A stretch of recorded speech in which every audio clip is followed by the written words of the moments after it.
Hello दोस्तों, welcome back to your favourite channel Forest Blaster. मैं हूं आपका होस्ट एवी। ओके जी, कैसा रहा आपका वीकेंड? आई होप के बहुत अच्छा रहा होगा। और जो है वो वीडियो बनाने से पहले भी डिस्क्लेमर कि I am not a financial consultant और the purpose of this video is just to education and share the thoughts of the market that is currently going on and discussing how I am going to trade it. If somebody do the trading, it's their own decision, own money. So proper risk and money management should be followed by one's own research. Okay जी, बात करते हैं जी market की। तो थोड़ा सा जो है वो आज की वीडियो थोड़ी सी ज़रा डिफरेंट करूँगा। डिफरेंट से मुराद ये है कि हमेशा मेरी कोशिश ये होती है कि मैं आपको जो भी ट्रेड मैं लेने जा रहा हूँ मैं उसकी बेसिस लाजमी बताता हूँ ताकि एजुकेट हो सके मामला। तो ये जो अब जो मंडे की जो वीडियो है और जो मैंने पिछली जो दोनों वीडियोस बनाई थी और उसमें जो ट्रेड्स ली थी उनका बड़ा एक कॉन्ट्रास्टिंग किस्म का फैक्टर है। मतलब उनमें दोनों में जो है ना वो बड़ा एक डिफरेंट अप्रोच ली गई है। तो मैं आपको आपसे वो शेयर करना चाहूँगा ताकि आपको जो मंडे की जो ट्रेड है उससे रिलेटेड बड़ा क्लियर आइडिया हो सके। और जो लोग सीखना चाह रहे हैं, लर्न करना चाह रहे हैं, क्योंकि मैं हमेशा से आपको कोशिश ये होती है कि मैं जो ट्रेड बताता हूँ कि जी हाँ जी मैं लेने लगा हूँ, मैं उसकी रीज़निंग भी देता हूँ। तो इसी तरीके से जो कोई मंडे को इंशाल्लाह मैं टीपीज़ और सारा कुछ बताऊँगा तो मैं उसकी रीज़निंग भी आपको क्लियरली दूँगा। अब बेसिकली थर्सडे और फ्राइडे इसमें जो कंट्रास्टिंग फैक्टर था कि थर्सडे को जो डाटा आना था फंडामेंटल डाटा, क्योंकि बहुत सारे लोगों ने मुझसे कहा है कि जी आप ऐसी वीडियो बनाएं जिसमें फंडामेंटल डाटा और जो टेक्निकल्स हैं उसका कॉम्बिनेशन ज़रा डिस्कस करें। तो ये वीडियो उसी से रिलेटेड है थोड़ा बहुत, ताकि आपको समझ में आ सके चीज़ों को। हमने basically being a trader impact जानना होता है कि ये फंडामेंटल डाटा जो आया है इसका इम्पैक्ट क्या है और जो टेक्निकल डाटा है उसका इम्पैक्ट क्या जा रहा है। अब थर्सडे को जो डाटा आना था वो ऑब्वियसली गोल्ड के लिए पॉजिटिव आना था, ये हमें पता था। हाई इन्फ्लेशन नंबर्स आएंगे जो कि इन्फ्लेशन को on the higher side reflect करेंगे, वो पॉजिटिव ही आना था। लेकिन उसके बावजूद जबकि लेकिन जो लास्ट जो डे क्लोजिंग थी उसमें जो 4 आवर्स जो कैंडल थी वो बियरिश बनी थी। तो जिसकी वजह से मैंने उस डाटा को इग्नोर किया और जो टेक्निकल साइड जो थी उसको मैंने पकड़ा और टेक्निकल साइड के मुताबिक आपको ट्रेड बताई कि जी हाँ मार्केट इस टाइम पे 70s के दरमियान में खड़ी हुई है लेकिन it can come to 60s। तो हम 80s के पास से जो है वो सेलिंग साइड के ऊपर रहेंगे, क्योंकि यहाँ पर हमें प्रॉफिट ज़्यादा एक्सपेक्टेड है डे ट्रेडिंग के पॉइंट ऑफ व्यू से। और अल्हम्दुलिल्लाह वो हमारी कामयाब रही। तो ये एक हो गया एस्पेक्ट। लेकिन अक्सर ये होता है कि हम लोगों को टेक्निकल डाटा को इग्नोर करना पड़ता है और फंडामेंटल डाटा को देखना पड़ता है, क्योंकि कुछ टाइम पे फंडामेंटल डाटा बहुत ज़्यादा हाई आ जाता है और फंडामेंटल्स की जो रेलिवेंस होती है वो ज़्यादा हो जाती है। और अक्सर ये होता है कि फंडामेंटल डाटा इतना हाई होता है कि वो टेक्निकल साइड्स को बिल्कुल इग्नोर करता हुआ एक डायरेक्शन में ले जाता है चीज़ों को। अब हुआ क्या है बेसिकली जिसकी वजह से मैं ये इतनी तमहीद बांध रहा हूँ, आप ये कहेंगे हाँ जनाब जो है ना वो मुद्दे की बात पे अभी तक नहीं आया। वो ये है कि रशिया जो है उनकी तरफ से जो उनकी जो शिप जो है वो सिंक हुई है। तो उसके बाद उनकी स्टेटमेंट आ गई कि हाँ जी ये तो वर्ल्ड वॉर 3 के रिस्क आ गए, मतलब काफ़ी ज़्यादा एक जो है ना वो चीज़ आ गई। मैं बहरहाल इसको इतना वेटेज नहीं दूंगा। फंडामेंटली पॉइंट ऑफ व्यू से ये जो न्यूज़ है, ये चीज़ें हैं, रशिया के बयान, उसको मैं इतनी वेटेज नहीं दे रहा। वेटेज मैं किस चीज़ को दे रहा हूँ अब आपने समझना है। अपनी जो मैंने लास्ट जो वीडियो बनाई थी उसमें वीकली था, तो मैंने कहा था कि जी अमेरिका वांट्स कि Russia to remain and engaged in the war.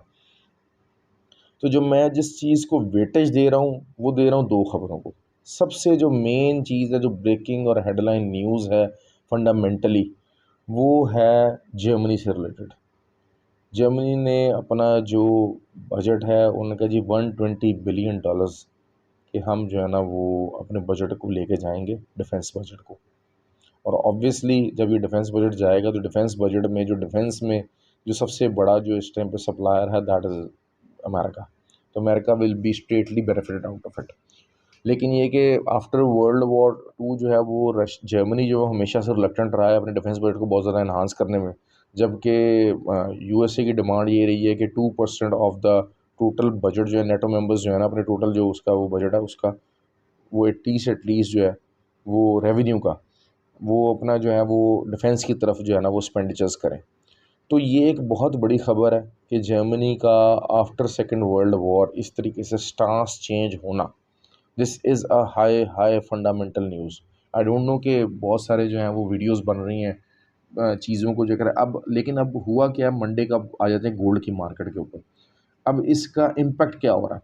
इसका इम्पैक्ट है ट्रेडर्स के लिए मेरी सरदर्दी। वो सरदर्दी क्या है? अगर आप टेक्निकली अगर आप देखते हैं तो डेली के ऊपर बेरिश कैंडल बन गई, जो डेली जो है फ्लैट जोन में एंटर क्लोजिंग हुई है और जो है वो एक बेरिश कैंडल बन गई। अब अगर आप टेक्निकल पॉइंट ऑफ व्यू से देखें तो obviously market should go down and retest the areas for 1948 और 30। तो जब ये चीज़ हो गई है तो फिर बन गया बहुत बड़ा फर्दर। लेकिन ये कि इस किस्म की जो फंडामेंटल न्यूज़ आ गई हैं वो ऑब्वियसली गोल्ड के लिए पॉजिटिव है। अब मैंने जिस तरह आपको बात की थी कि लास्ट टाइम हमने फंडामेंटल न्यूज़ को इग्नोर कर दिया था और टेक्निकल साइड को देखा था। अब क्वेश्चन ये है कि बीइंग अ ट्रेडर आपको क्या करना है? क्या टेक्निकल जो है वो साइड को देखना है या फंडामेंटल साइड को देखना है? तो टू बी ऑनेस्ट कि ये कि मैं भी दरमियान में काफ़ी थॉट दिया कि हाँ जी, इसको क्या किया जाए, किस तरीके से ट्रेड किया जाए। तो अब जो ट्रेडिंग पैटर्न्स जो मेरे समझ में आ रहे हैं वो 2-3 कंडीशन समझ में आ रही हैं। बेसिकली जो लास्ट आवर था उससे क्लोज होने से, क्योंकि लॉन्ग वीकेंड था, थर्सडे से क्लोजिंग आने से पहले गोल्ड का वो on the bullish side close हुआ। क्यों क्लोज हुआ? क्योंकि ज़ाहिर बात है जो ट्रेडर होते हैं वो सेफ हेवन गोल्ड को कंसिडर करते हैं। उनके 3-4 दिन के अंदर कोई ऐसी न्यूज़ आ जाए, कोई बुलिशनेस न्यूज़ आ जाए तो हम कवर्ड रहें। तो इस हिसाब से भी जो है वो लास्ट आवर्स 1973 पे आ गया, वरना अदरवाइज़ यहाँ आता ना।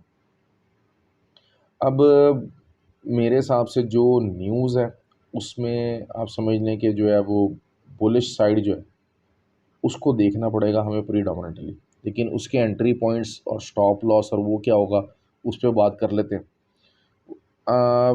मंडे को जो है वैसे भी जो है बहुत सारी जगह पे बैंक हॉलिडे है, ठीक हो गया। और लेकिन ये है कि यूएसए में बैंक हॉलिडे नहीं है। यूएसए में मार्केट ओपन होगी और उसी तरीके से जो है ना वो चलेगी, तो पूरा दिन वॉल्यूम ज़रा कम रहेगा। तो आपको मैं सजेस्ट ये करूँगा कि पूरा दिन तो आप ज़रा वेट करें।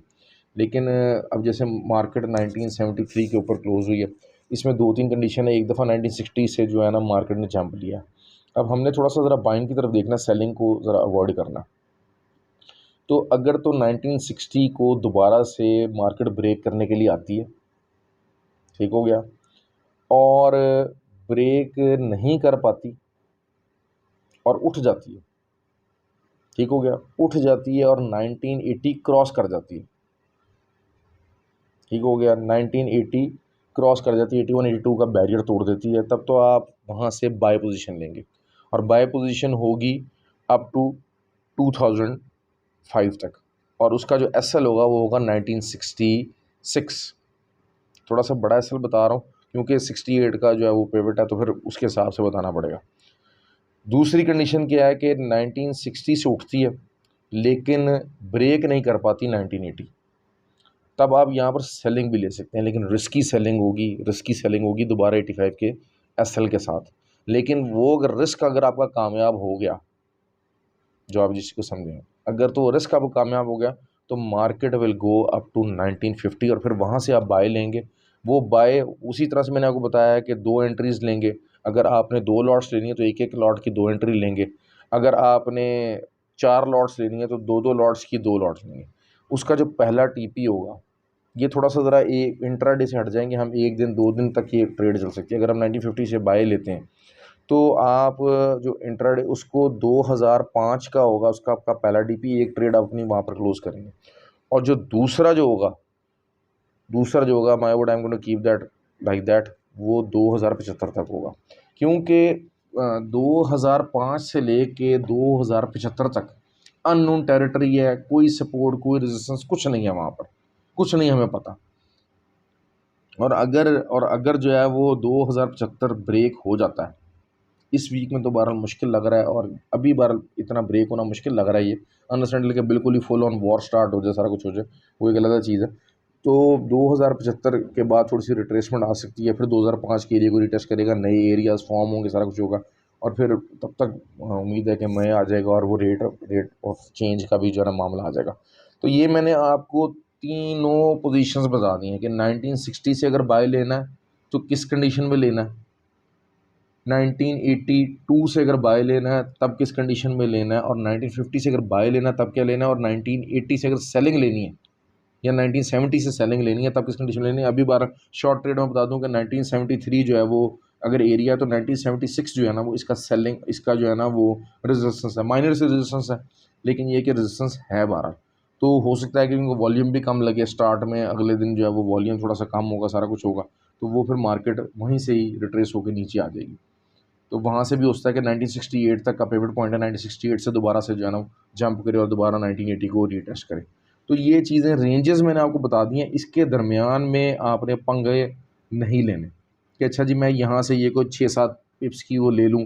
सुकून से बैठना है, इन एरियाज़ के मुताबिक चीज़ों की ट्रेड अगर आती है तो आप ट्रेड ओपन करें, नहीं आती ना करें, नहीं समझ में आती ना करें। गलत ट्रेड लेके लॉस जो है ना वो आपने बेयर नहीं करना। ठीक हो गया। ये चीज़ मैं आपको बार बार समझा रहा हूँ, बड़े प्यार से तरीके से समझा रहा हूँ कि गलत उसमें साइड के ऊपर एंट्री लेके आपने लॉस बेयर नहीं करना। क्यों? क्योंकि फंडामेंटली इस टाइम पे बहुत फंडामेंटल हाई न्यूज़ आ गई है, और हम जिसे कहते हैं ना कि जंग के ख़तरात, आप सोचें कि हम बीइंग अ ट्रेडर, छोटा ट्रेडर है ना, हम समझ रहे हैं कि अच्छा जी जंग के ख़तरात हैं, नहीं हैं, अपनी इन्वेस्टमेंट कहाँ सेव करें। तो जो जर्मनी जहाँ पर इतने दिन कंसल्टेंट बैठे हैं, सारा कुछ बैठे हैं, they are ready to spend billions of dollars. क्यों? क्योंकि वो इस जंग के ख़तरात को हमसे ज़्यादा फ़ील कर रहे हैं। तो हमें भी क्या साइड बनता है कि हाँ जी हम भी अपनी इन्वेस्टमेंट को, एक जो आम इन्वेस्टर है वो गोल्ड में अपने आप को रिस्क मैनेजमेंट करके गोल्ड की तरफ जाएगा, ताकि सेफ़ हेवन वाला जो है ना वो चीज़ उसके सामने आए। तो इस चीज़ को आप समझें, और आई थिंक कि मैंने बड़ा क्लियरली बता दिया। कोई क्वेश्चन हो, कुछ हो, कोई चीज़ जानना चाहें, नीचे जो है वो ग्रुप लिंक्स भी हैं, और व्हाट्सएप के जो है वो नंबर भी है उसका, ग्रुप का भी, तो आप वहाँ पर मुझसे रब्ता कर सकते हैं। चैनल को लाइक करें, सब्सक्राइब करें, कमेंट करें। You are more than welcome for anything, any feedback, I am always there. और कोई भी चैनल से रिलेटेड कोई मशवरा, कोई चीज़ होनी चाहिए, या कोई आपको और क्यूरीज़ हैं, तो you can ask me, I am always there. Forest Blaster is always there for you guys. So keep liking and subscribing the channel. Have a good day.